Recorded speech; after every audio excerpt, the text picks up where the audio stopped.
What if I told you that my parents only called me when they needed money? But when I finally said no, I ended up building a $1 million app that changed everything. By the end of this story, you'll understand why sometimes the best revenge is simply refusing to be someone's personal ATM. Stick around, this gets wild. Ever felt more like a wallet than a daughter? Like your only value to your family was how much money you could hand over? Hi. I'm Elena Parker. I'm 32, a software engineer here in Seattle, and for the longest time I thought that feeling was normal. I thought every family had that one kid who was treated like a personal ATM while the other got treated like royalty. But here's the thing about normal.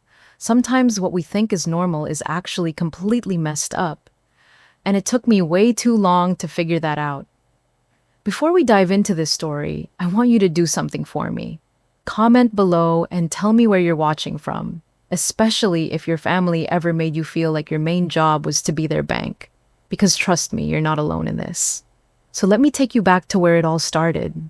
I grew up in Rockfield, one of those suburban towns where everyone knows everyone, white picket fences, the whole American dream thing. My parents are David and Marissa Parker. Dad worked in insurance, mom was a part-time teacher. For the first 7 years of my life, things were actually pretty good. I was the center of their world, the apple of their eye, all those things parents say to make you feel special. But then Tyler was born, my little brother. And let me tell you, the moment that kid came into the world, it was like someone flipped a switch. Suddenly, I wasn't the center of anything anymore. I became the afterthought, the practice run, the rough draft before they figured out how to be real parents. At first, I told myself it was normal. New baby gets attention, right? That's what everyone said. Oh, Elena, you're such a good big sister. You understand why mommy and daddy need to focus on Tyler right now. I was 7, so I believed them. I thought that I was being mature, being helpful, being good. But then weeks turned into months, and months turned into years, and that attention never came back to me. Instead, I started noticing something else. Every time my parents had to choose between Tyler and me, guess who won every single time? Here's where it gets really messed up, and this is the moment I think everything changed for me. I was turning 11. 11. I'd been talking about this birthday party for months. It was going to be at Chuck E. Cheese. Yeah, I know, very glamorous. But I was so excited. I'd invited all my friends from school. My parents had promised we'd get pizza and cake, and I'd been counting down the days like it was Christmas morning. 2 days before my birthday, my mom sat me down at the kitchen table. I can still remember the way the afternoon light was coming through our yellow curtains, making everything look kind of golden. I thought she was going to talk about party details, or maybe give me an early present. Instead, she looked at me with this expression I'd learned to recognize over the years. Guilt, mixed with determination. "Elena, honey," she said, and I should have known right then that whatever came next was going to hurt. "We need to talk about your party." My stomach dropped. Even at 11, I knew that tone meant bad news. Turns out Tyler had been selected for this elite soccer camp. Elite. At 8 years old, the camp cost exactly the same amount my parents had budgeted for my birthday party. And here's the kicker, they didn't even ask me how I felt about it. They'd already made the decision. Tyler's soccer camp was more important than my birthday. "We can have a small celebration at home," my mom said, like that was supposed to make it better. "Just family. We'll get a cake from the grocery store." I sat there staring at her, feeling something crack inside my chest. It was the first time I really understood that in our family, Tyler's wants would always come before my needs. I didn't cry, I didn't scream, I just said, "Okay, Mom, because that's what good big sisters do, right?" They understand. They're flexible. They don't make a fuss. But inside, something fundamental shifted that day. I started to understand my place in this family hierarchy, and it wasn't at the top. That night, I called all my friends and canceled my party. I told them I was sick. It was easier than explaining that my parents chose my brother's sports camp over my birthday. Even at 11, I was already learning to protect my family's image by making myself smaller. As I got older, that pattern just kept repeating itself, but it got more sophisticated, more painful. See, when you're 11 and your birthday party gets canceled, that's one thing.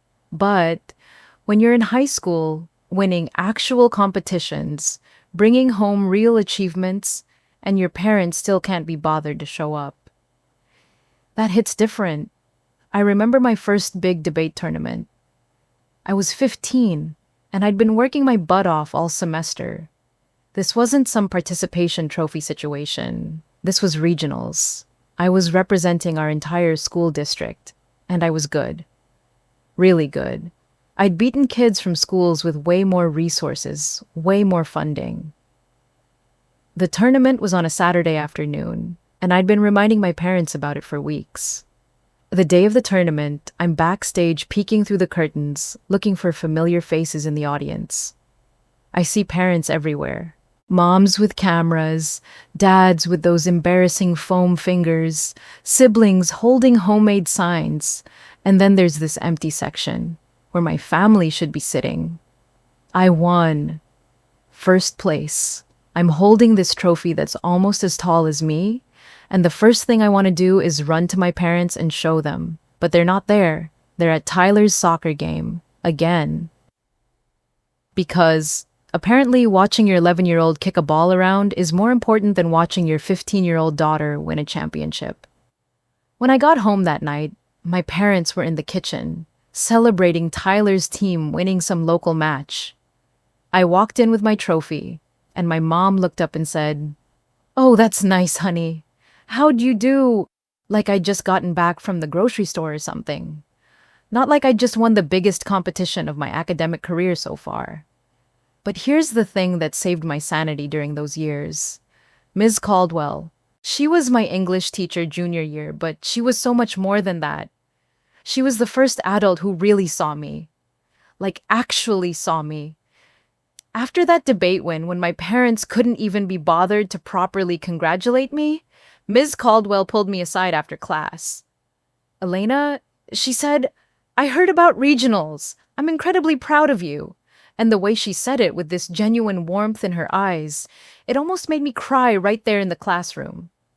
She continued, "You know, I've been teaching for 23 years, and I can count on one hand the number of students who've had your level of natural talent for public speaking. Have you thought about what you want to study in college?" College. Nobody in my family had really talked to me about college yet. They were too busy planning Tyler's future soccer scholarships. But Ms. Caldwell started staying after school with me, helping me research programs, helping me understand that there was a whole world out there where people would value what I had to offer. She became like this secret mentor, this person who believed in me when my own family couldn't see past Tyler's sports schedule. Looking back, I think she could sense that things weren't quite right at home. She never said anything directly, but she'd always make sure I knew her classroom was open if I needed somewhere to go after school. She'd find excuses to give me extra opportunities, extra chances to shine. Then there was the science fair incident. Oh man, this one still makes my blood boil when I think about it.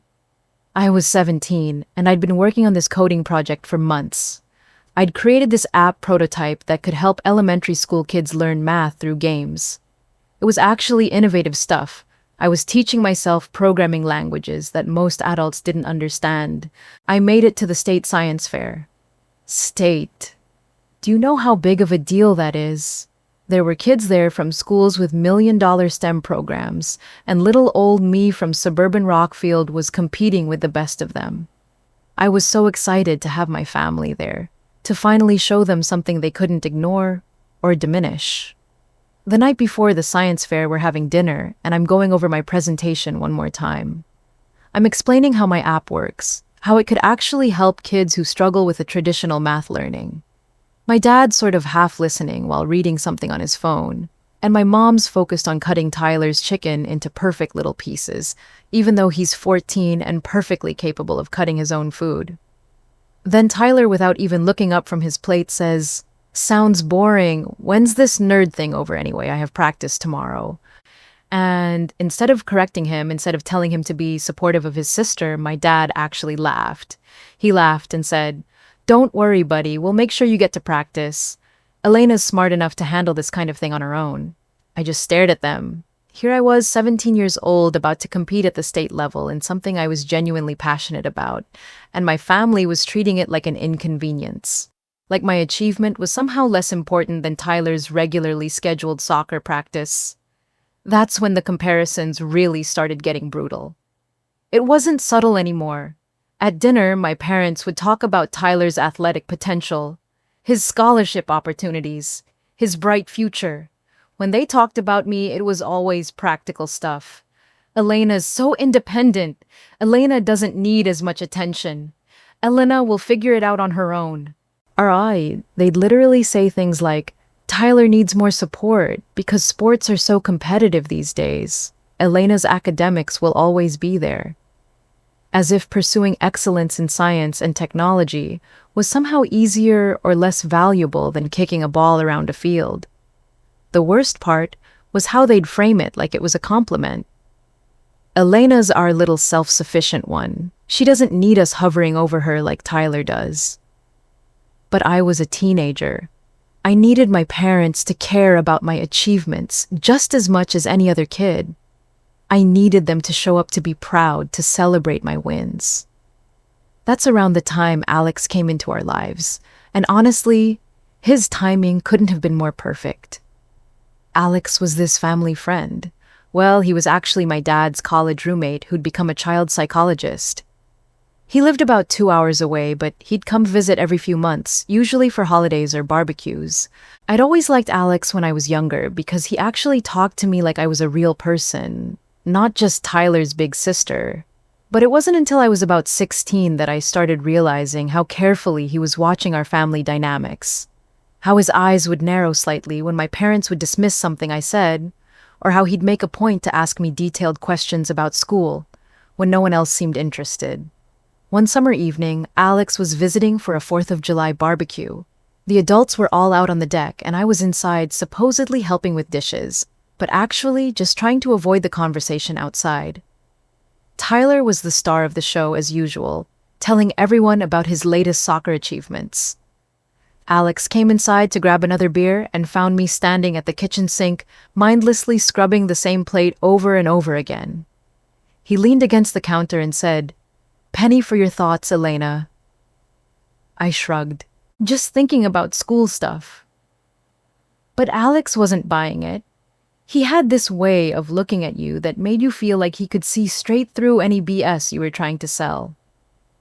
"You know," he said carefully, "I've been watching your family for a lot of years now, and I've noticed something interesting." He paused, choosing his words. "Tyler gets a lot of attention for his potential. But you're already achieving things that most adults would be proud of. Yet somehow that seems to go unnoticed around here." It was the first time any adult had acknowledged what I'd been feeling for years, that the imbalance in our house wasn't just in my head, that it wasn't normal for one child to be celebrated constantly while the other was taken for granted. "Is that weird?" I asked, and I hated how small my voice sounded. Like, am I being dramatic for wanting them to care about my stuff too? Alex set down his beer and looked at me seriously. "Elena, wanting your parents to be proud of your achievements isn't dramatic. It's human, and the fact that you're even questioning whether you deserve that attention tells me a lot about what you've been experiencing in this house." That conversation changed something for me. It planted this tiny seed of doubt about whether my family's treatment of me was actually okay. Alex didn't push it that night.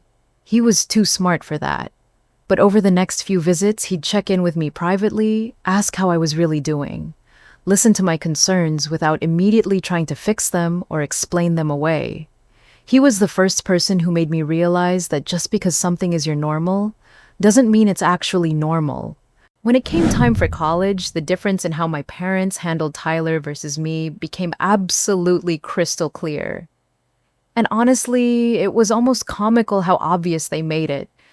Tyler was still in high school, but they were already talking about setting aside money for his education, researching the best colleges with strong soccer programs, maybe even hiring a private college counselor. Me? Well, I was the independent one. Remember, I could figure it out myself.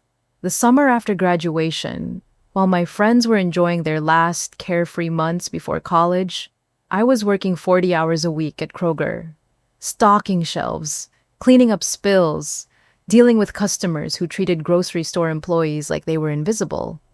My hands were constantly dry and cracked from handling cardboard boxes all day. I'd come home exhausted, smelling like the produce section, and immediately sit down to research financial aid and community college programs. I remember this one particularly brutal shift in August.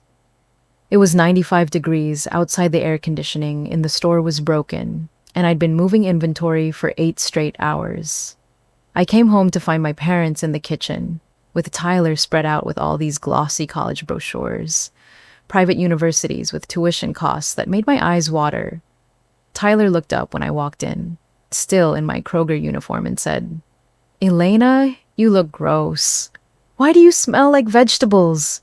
My mom shushed him, but she was laughing when she did it, like it was cute that my little brother was making fun of me for working my ass off to pay for my own education. That night, I did the math. After rent for a tiny apartment near the community college, groceries, gas, books, and tuition, I was going to be cutting it extremely close every month. Meanwhile, Tyler's talking about spring break trips and joining fraternities like money grows on trees. The contrast wasn't lost on me at all. But here's where things get really interesting.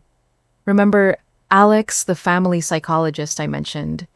He came for a visit that Thanksgiving, and by this point, I'd been struggling through my first semester of community college while working almost full-time.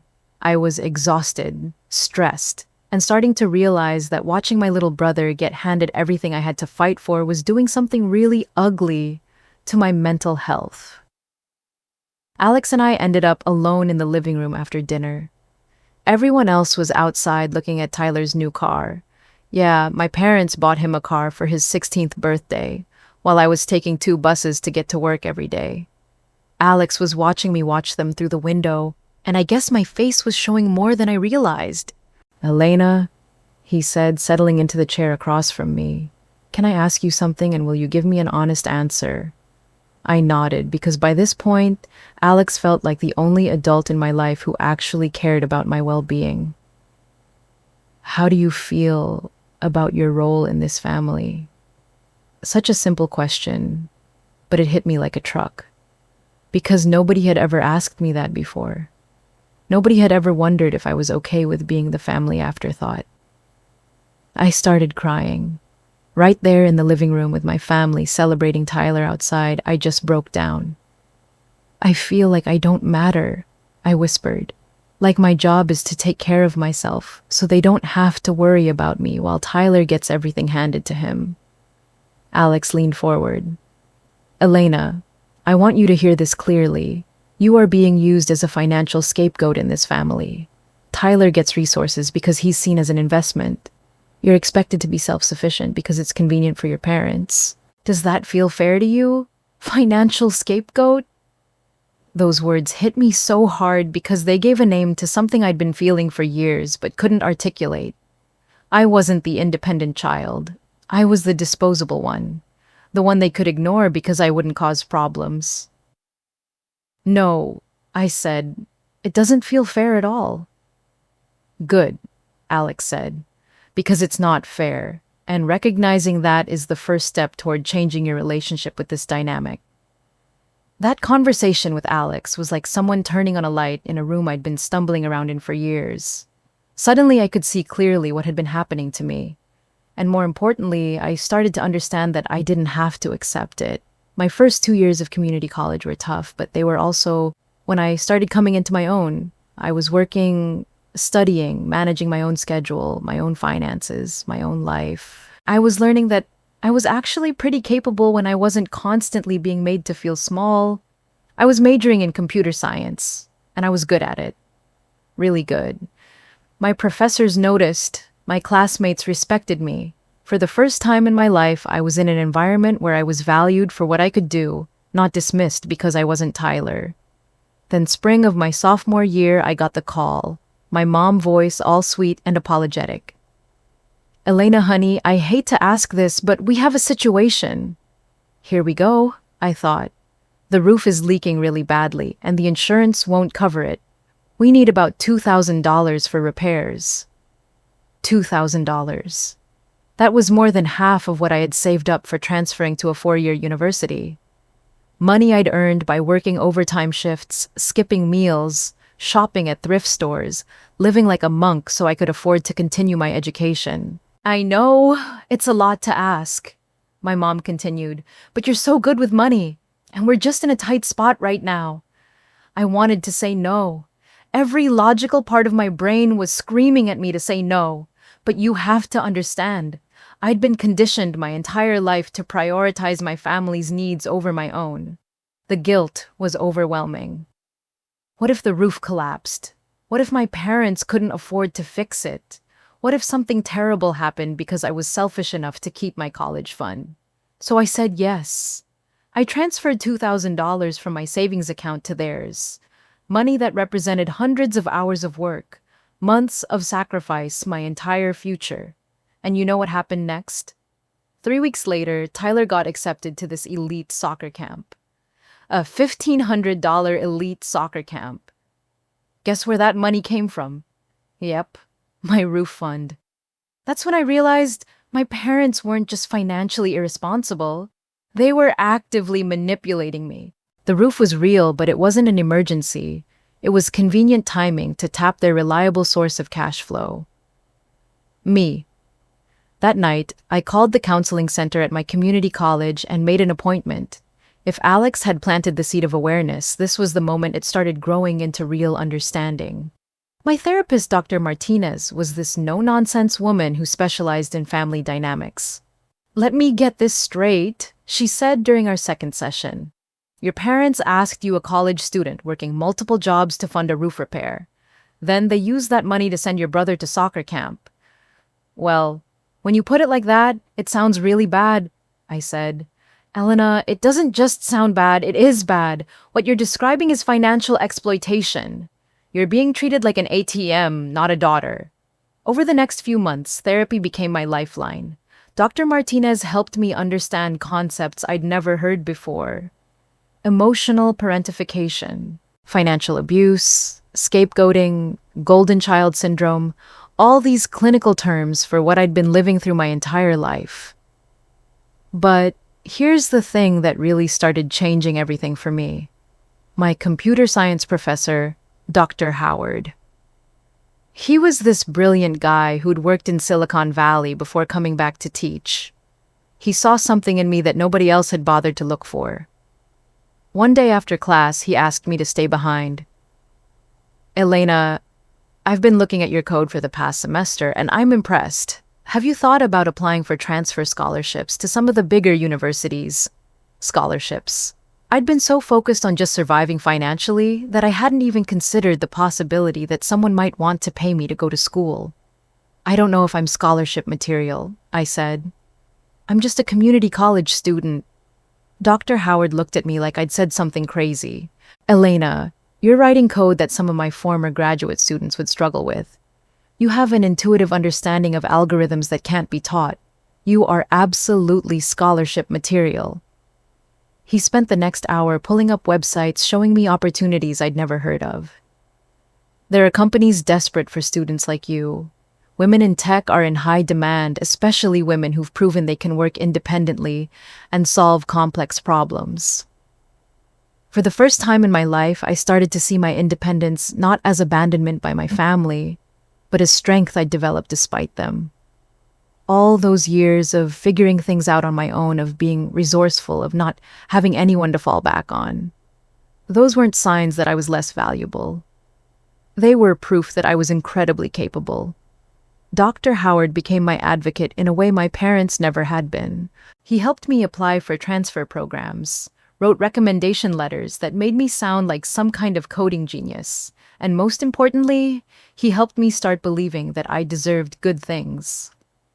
"Elena, He said one afternoon as we were working on my transfer applications, "I want you to remember something. The fact that your family hasn't invested in your education doesn't mean you're not worth investing in. It means they don't recognize value when they see it. Their loss is going to be some university's incredible gain." That was the moment I started thinking about my future differently. Not as something I had to scrape and fight for while supporting my family's financial needs, but as something I deserved to pursue fully and without apology. Dr. Howard's belief in me paid off in ways I never could have imagined. I transferred to University of Washington with a partial scholarship, finished my computer science degree with honors, and landed my dream job at a tech startup in Seattle. At 24, I was making more money than I'd ever thought possible.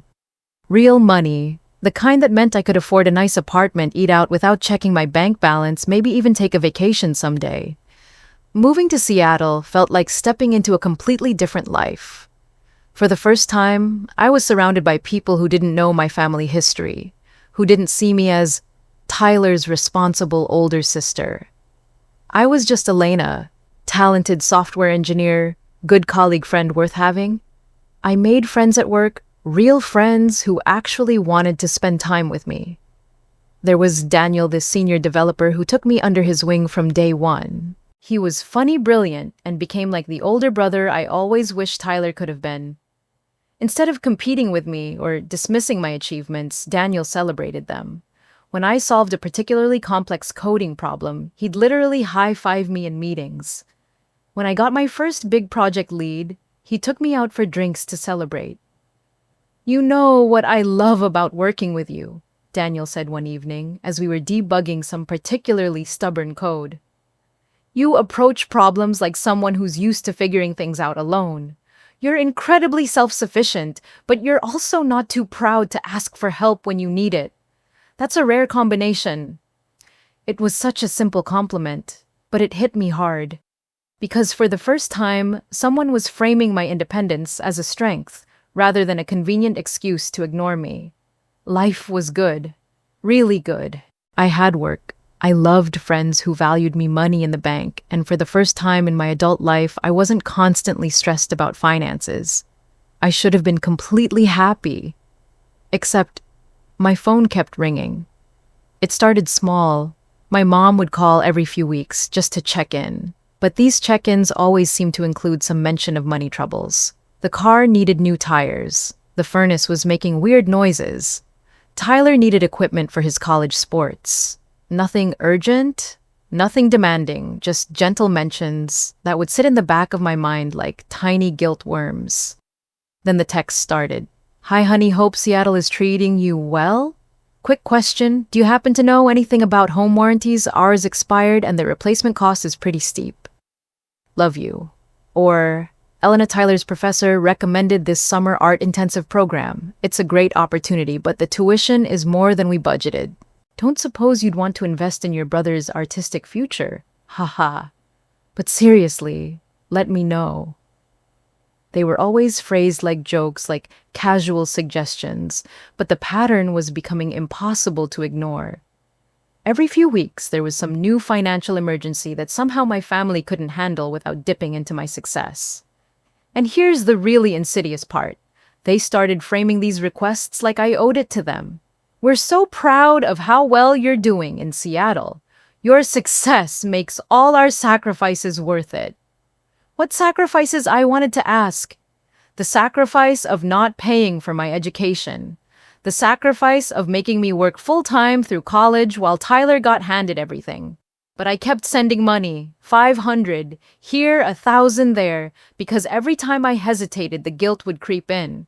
"These are your parents," I'd tell myself. "This is your family. Successful people help their families, right?" The breaking point came when I met Sophia. Sophia was this incredible woman I met at a tech networking event. She was a project manager at a bigger company, smart as hell, funny, and absolutely gorgeous. We started dating, and for the first time in my life, I was with someone who was genuinely interested in understanding me as a person. About 6 months into our relationship, I was having dinner at Sophia's apartment when my phone started buzzing with texts from my mom. I apologized and checked them, thinking it might be an emergency. Instead, it was a series of increasingly urgent messages about Tyler needing money for some art project. $1,500 for paint and canvases. I must have made some kind of face because Sophia looked up from her pasta and asked, "Everything okay?" "Yeah, just family stuff," I said, already mentally calculating how much I could afford to send without touching my emergency fund. "What kind of family stuff?"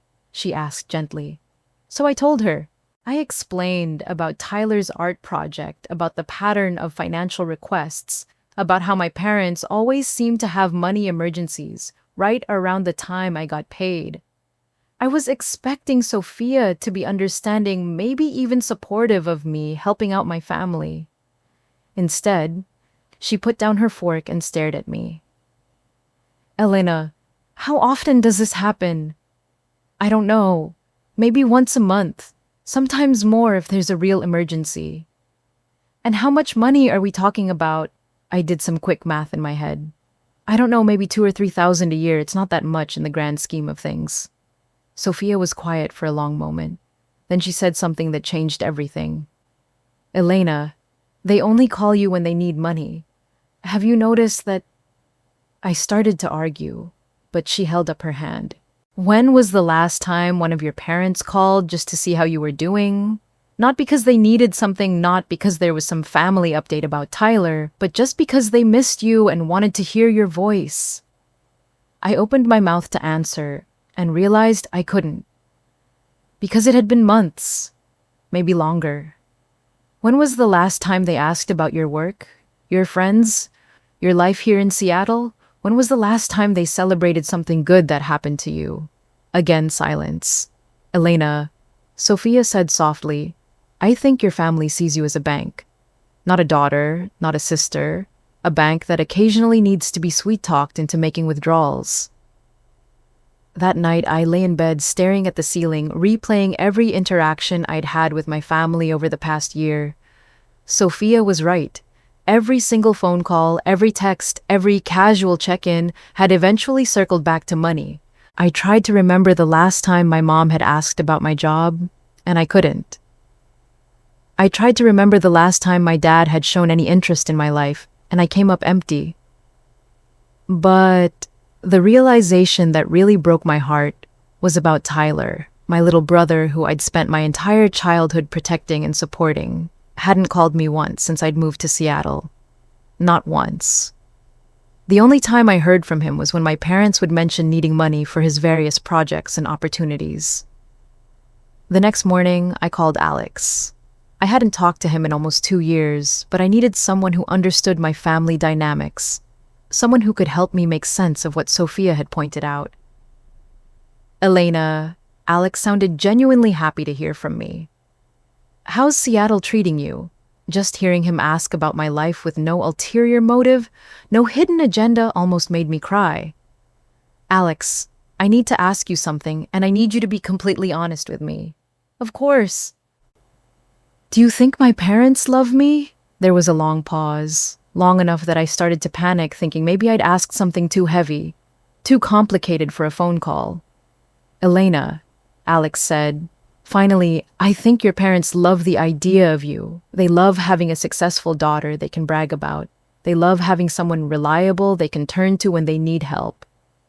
But do they love you as a complete person, with your own needs and dreams and right to keep your own money? I'm not sure they've ever learned how to do that." I started crying then. Ugly crying, the kind where you can't catch your breath and your nose gets completely stuffed up. "It's okay," Alex said gently. "Let it out. This is a hard realization to have."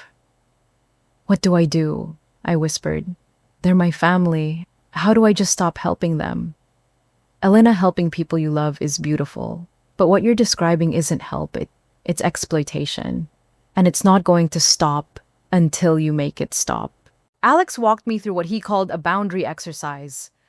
First, he said, "You need to recognize that saying no to unreasonable requests isn't cruel. It's healthy. Second, you need to stop justifying your right to keep your own money. You earned it. You don't need their permission to spend it on yourself." "But what if there's a real emergency?" I asked. then they can take out a loan like everyone else. Elena, real emergencies are rare. Most of what your family is calling emergencies are just things they don't want to budget for or sacrifice for. They've learned that it's easier to call you than to make hard financial decisions. So, what do I say the next time they ask? You say no, you don't explain, you don't justify, you don't offer alternatives. You just say, I'm not able to help with that, and then you change the subject. If they push, you get off the phone. It sounded so simple when Alex explained it, but I knew that when my phone rang again, and it would ring again, actually following through was going to be the hardest thing I'd ever done. Because saying no to my family meant accepting that they might choose Tyler's art projects over having a relationship with me, and that possibility terrified me more than continuing to be their personal ATM. The test came sooner than I expected. It was my 29th birthday, and for the first time in years, I'd decided to do something special for myself. Sophia and I had planned this amazing weekend getaway to the San Juan Islands. I'd booked us this beautiful bed and breakfast, made dinner reservations at places I'd been wanting to try for months. I was finally learning to spend money on myself without guilt. We were on the ferry watching the sunset paint the water gold, and I was feeling genuinely happy. Free, even. Like maybe I was finally becoming the person I was supposed to be. My phone was on silent because this was my time, my birthday, my weekend to just exist without anyone else's needs taking priority. When we got to our room that evening, I noticed I had several missed calls from my mom. My stomach immediately clenched, that old conditioned response to family contact. But I told myself it was probably just birthday wishes. Maybe they were finally calling to celebrate me for once. I stepped out onto the balcony to call her back, looking out at the peaceful water, feeling optimistic. Elena, finally. My mom's voice was tense, stressed. I've been trying to reach you for hours. Sorry, I'm on a birthday trip with Sophia. What's going on? Well, happy birthday, honey, but we have a situation. The transmission on my car completely died today, and the mechanic says it's going to cost $4,000 to replace. $4,000, I know it's your birthday, but I didn't know who else to call. I stood there gripping the balcony railing, watching the peaceful water, and feeling something inside me just break. Not break apart, but break free. Mom, I said quietly, it's my birthday. I know, sweetheart, and I hate to ask this, but no, I said. I'm not giving you $4,000 for your car. Silence. Complete silence. Like she'd never heard the word no come out of my mouth before, which honestly, she probably hadn't. Elena, I don't think you understand. I need my car to get to work. This isn't some frivolous request. Then take out a loan, or finance it through the dealership, or call Tyler and ask him to help for once. Tyler's still in college, Elena. He doesn't have that kind of money. Neither did I when I was in college, but that didn't stop you from asking me to fund roof repairs and soccer camps. Another silence. Then in a voice I'd never heard from my mother before, cold and sharp. I can't believe you're being this selfish. After everything we've done for you. Everything they'd done for me. I almost laughed. What exactly have you done for me, Mom, because I'm having trouble remembering? We raised you. We fed you, we put a roof over your head. That's called being a parent. That's literally the bare minimum of what you're supposed to do when you have children.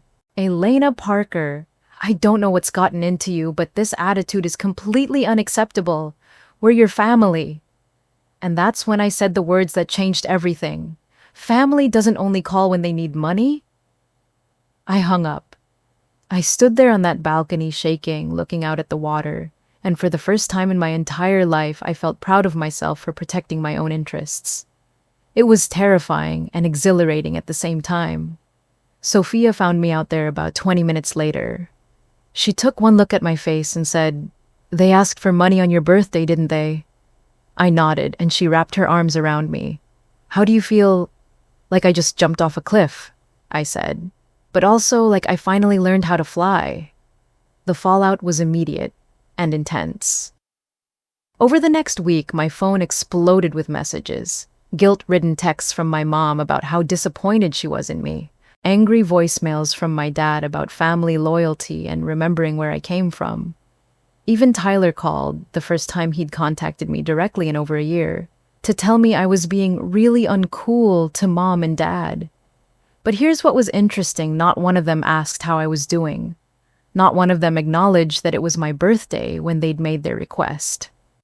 Not one of them seemed to understand why I might be upset about the pattern of our relationship.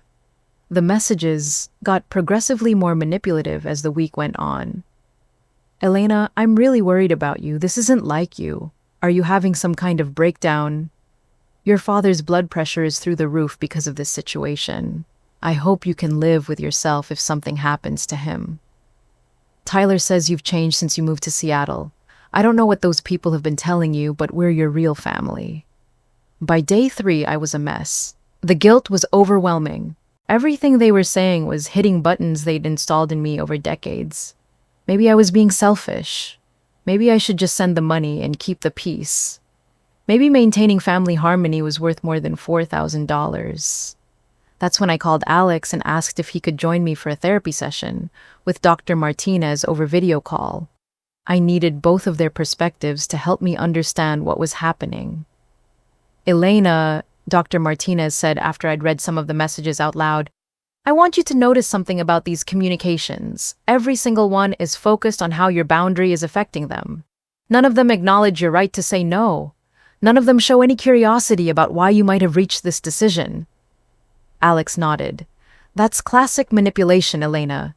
They're using fear, obligation, and guilt to try to override your boundary.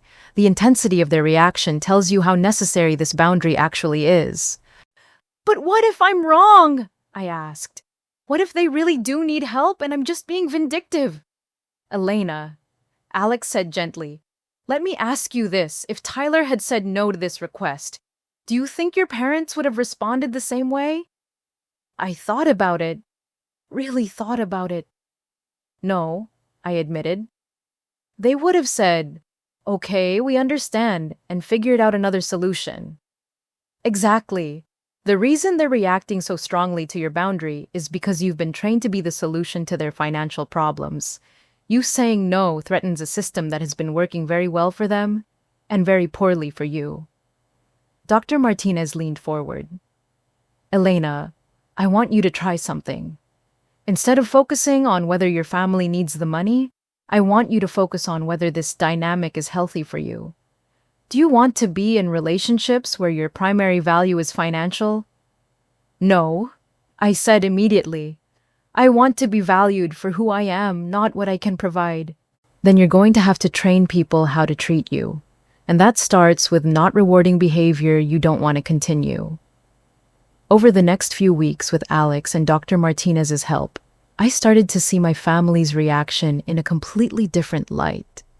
Their anger wasn't about the money, it was about control. For years, they'd been able to manage their finances poorly because they knew I'd always bail them out. My saying no meant they'd have to start making hard choices and taking responsibility for their own decisions. And honestly, that felt fair. But I needed to do something with all the emotional energy this whole situation had stirred up. I was angry, hurt, but also strangely inspired because if I'd gone through this experience, how many other young women were dealing with similar family dynamics? How many other daughters were being treated like family banks while their brothers got treated like investments? That's when the idea for Empower Her came to me. I started coding almost obsessively, channeling all my frustration and newfound clarity into building something that could help other women recognize and navigate financial manipulation. The app started as a simple boundary-setting tool, help users identify guilt-based request practice saying no track patterns in family financial demands. But as I kept building, it evolved into something much more comprehensive. Financial literacy modules, boundary-setting exercises, a community forum where women could share their experiences and support each other, resources for recognizing emotional manipulation, even simple tools like scripts for difficult conversations and ways to identify when family emergencies might not actually be emergencies. I worked on it every evening after my regular job, every weekend, every spare moment I had. Sophia would find me at my computer at midnight debugging code or writing content modules, completely absorbed in this project. I, you know, she said one evening, watching me work, I've never seen you this passionate about anything. You're glowing when you talk about this app. She was right. For the first time in my life, I was building something that felt deeply meaningful. Something that could help other women avoid the financial manipulation I'd endured for years. Something that could teach young women that their value wasn't tied to their ability to solve other people's money problems. It took me 8 months to build the MVP working nights and weekends. I called it Empower Her Financial Boundaries for Strong Women. The tagline was, Your money, your rules, your choice. When I finally launched it, the response was overwhelming. Within the first week, I had over 1,000 downloads. The user reviews were heartbreaking and inspiring in equal measure. Women sharing stories that sounded exactly like mine. Daughters who'd been funding their siblings' educations while working multiple jobs. Young professionals whose families treated them like personal credit cards. But the review that made me cry was from a 19-year-old named Jessica. This app helped me realize that my family calling me selfish for wanting to keep my scholarship money was actually them being selfish for expecting me to give it up.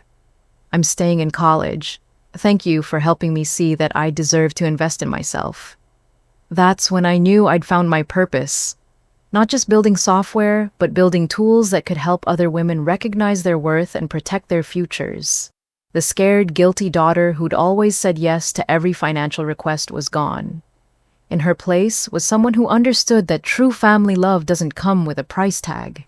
What happened next blew my mind. Within 18 months, Empower Her had over 100,000 active users. Women were sharing it with their friends, their daughters, their sisters. I was getting messages from mothers who said the app helped them recognize they'd been perpetuating financial manipulation with their own kids. Therapists were recommending it to clients. College counselors were sharing it with students who were struggling with family financial pressure. The app was featured in several major publications as one of the top tools for financial empowerment. I did podcast interviews, spoke at conferences, and suddenly found myself being called an expert on family financial dynamics. It was surreal.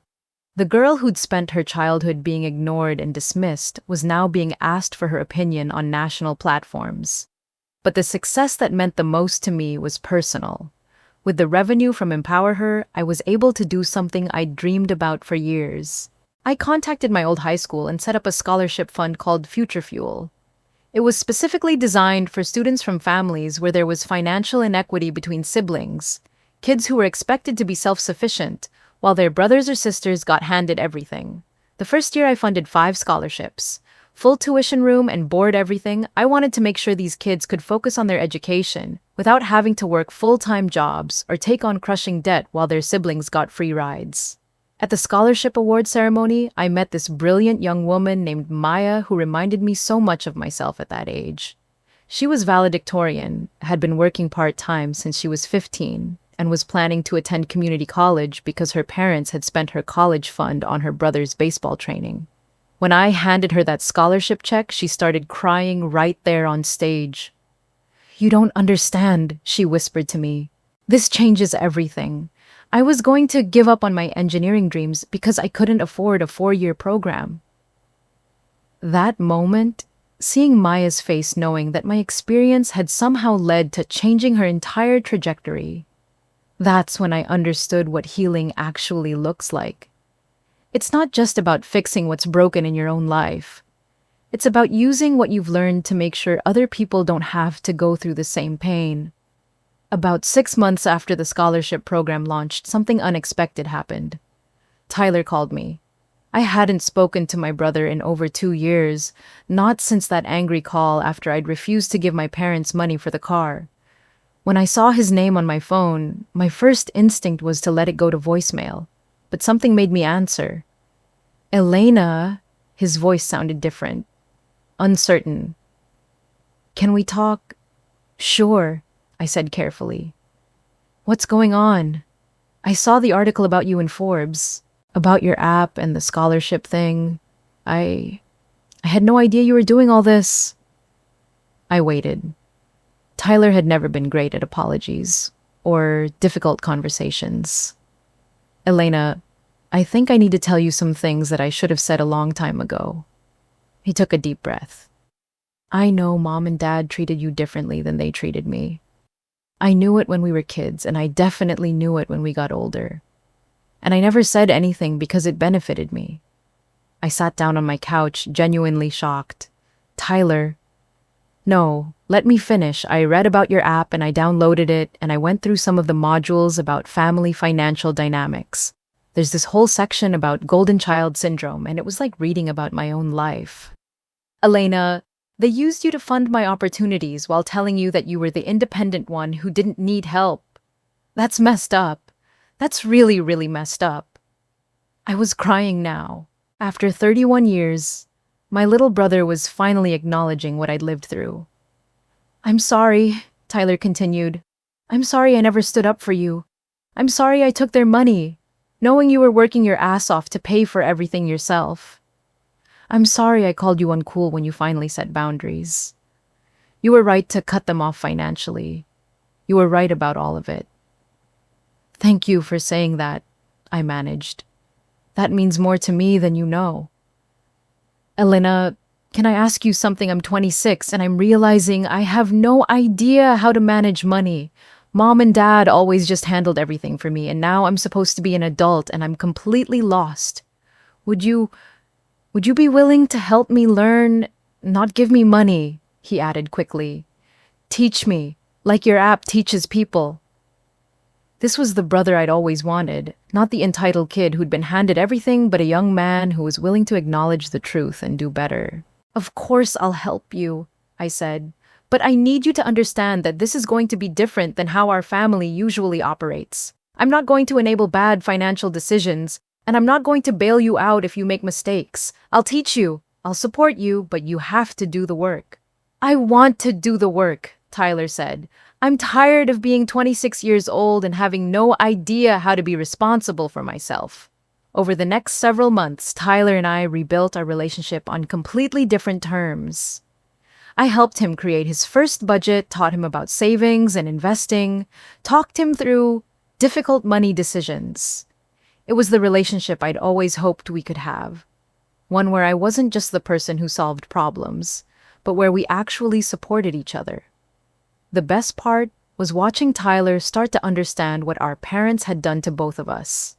They'd hurt me by making me the responsible one who never got support, but they'd also hurt him by never teaching him how to be independent and capable.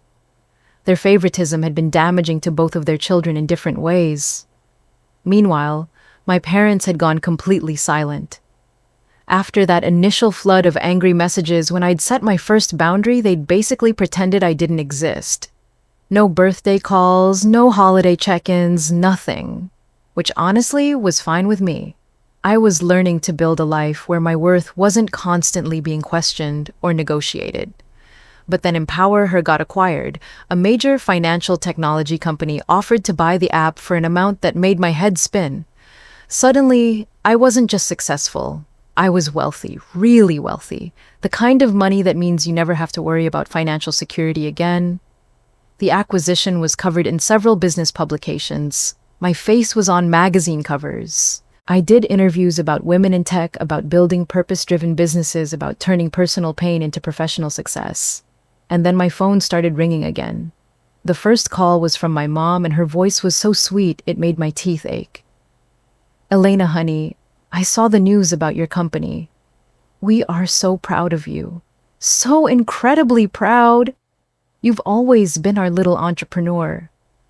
I almost laughed. 3 years of silence, and now I was their little entrepreneur. We've been telling everyone about you, she continued. The neighbors, people at church, everyone. David and Marissa Parker's daughter, the millionaire tech CEO. We're practically celebrities in Rockfield now. That's nice, Mom, I said neutrally. Elena, I hope you know that your success doesn't surprise us at all. We always knew you were going to do big things. All those years of encouraging your independence, of teaching you to be self-sufficient. It was all preparing you for this moment. Onhuay and encouraging my independence, teaching me to be self-sufficient. She was actually rewriting history in real time, turning years of neglect into intentional parenting strategy. Is there something you need? Mom, I asked. Well, since you asked, your father and I have been talking about retirement, and the financial advisor says we're going to need quite a bit more saved up to maintain our lifestyle. We were wondering if you might want to help us secure our golden years. Think of it as an investment in the people who made your success possible. And there it was, the same old pattern, just with bigger numbers now.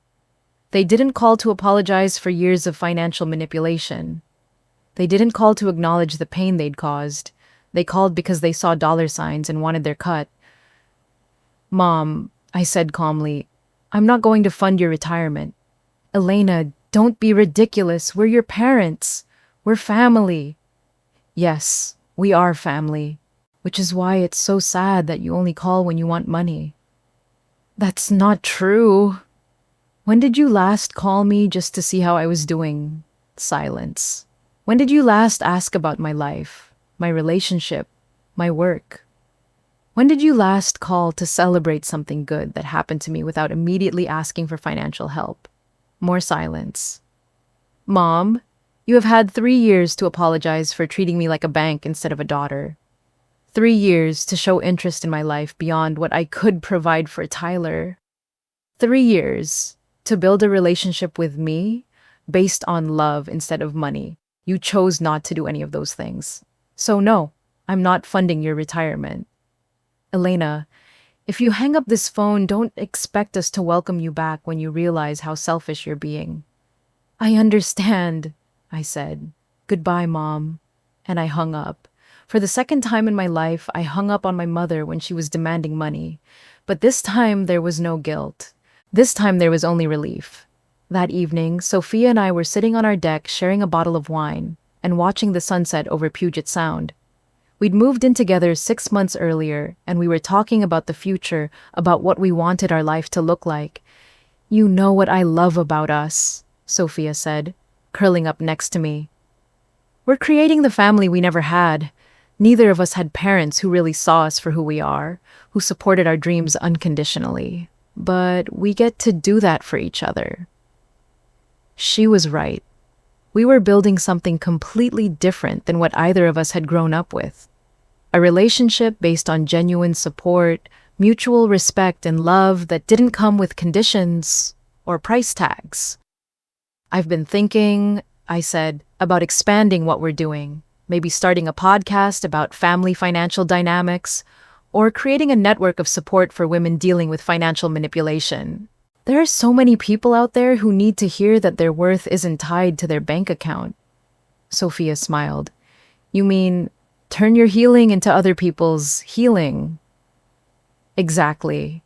I spent so many years thinking that family meant accepting whatever treatment people gave you because blood is thicker than water. But I've learned that family is actually about people who love you for who you are, not what you can do for them. And sometimes, that family looks nothing like the one you were born into. As I sit here now recording this story for all of you, I want you to know that setting boundaries with your family is one of the scariest and most important things you'll ever do. It might mean losing relationships you've clung to your whole life. But it also means gaining something even more valuable, your own self-respect. If you're listening to this and recognizing yourself in my story, I want you to remember something. You are not a bank. You are not responsible for funding other people's poor financial decisions. You are not selfish for wanting to keep your own money, and you are not required to set yourself on fire to keep other people warm. Your dreams matter, your financial security matters, your future matters, and anyone who truly loves you will want those things for you too without asking you to sacrifice them for their convenience. Trust me on this one. The family you build through choice and mutual respect will always be more valuable than the family you endure out of obligation and guilt. So tell me, what's your story? Have you ever felt like a wallet instead of a person? What boundaries do you need to set? Drop a comment below, and let's support each other through this journey because you're not alone and you deserve so much better than being someone's personal ATM. If this story resonated with you, hit that subscribe button for more real-life drama that'll make you think twice about family dynamics. And remember, you're worth more than your bank account balance. I'll see you in the next one.